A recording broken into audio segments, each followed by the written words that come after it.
पहुची आहियूं हिन महिल ताईं तक़रीबन असां एबू पोटरनि जा तक़रीबन 400 जे लॻभॻि 400 साढा 400 घर किरी चुको आहे। बिल्कुलु घर जेके बि माण्हू आहिनि बेघर वेठा आहिनि। हिकु तड़पाल जे घर हिकु फैमिली हिकु तड़पाल जे घर हेठों वेठी आहे। जेको इंतिज़ामिया हिन महिल ताईं बि कंहिं बि सार न लथी आहे न लधी आहे।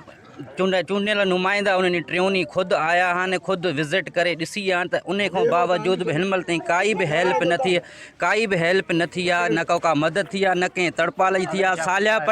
सालिया पटर शहर में एतिरो वेल आहे, जेका 300 रुपए वारी कली जेका 1200 रुपए में कली थी मिले, जेको 1100 में तड़पाल मिलंदो आहे उहो 3000 खां 4000 ताईं तड़पाल थो मिले। हींअर असां एबू पोटरा सॼी टोटल जेके बि असां एबू मोहम्मद पैरल ॻोठ कमाल खान मौला बेग एबू पोटो बाक़ी जेके भर वारा सभु ॻोठ आहिनि हितां जी गॾु थिया आहिनि। 10 माण्हुनि जे वेहण जी जाइ कान्हे, हिकु माण्हू जी बि भूंगी न रही आहे। रोडनि जे मथां पाणी हीअं टपी हीअं वियो आहे, रोड ज़मीन आहे पाण हाणे हिकु हेठि लहण जी बि का वाह कान्हे, पर हिकिड़ी भूंगी कची बि कंहिंजी रही कान्हे। एतिरनि माण्हुनि जी हिन महिल भई कोरट असांजो छड़ो समाव न लधो आहे। तालुको सालियापुर में जिथे काथे आफ़त इहा आई आहे, पर कुझु जेके असांजा एबू पोटरा ग़रीब क़ौम आहे, बिल्कुलु ग़रीब आहे, उनखे कचा घर आहे, रोज़ मज़ूरी वारा माण्हू आहे।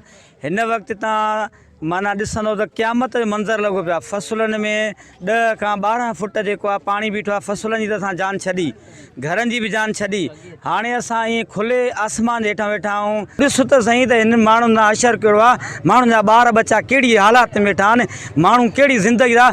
ख़ुदा जो कसम आहे त इहो चवां त माण्हुनि खे हिते खाइण लाइ का शइ कोन्हे। हिन महिल ताईं 3-4 ॾींहुं वठी माण्हू फाकियनि ते घरनि जी बच्चनि जी कनि, फ़सुल जी कनि, माल जी कनि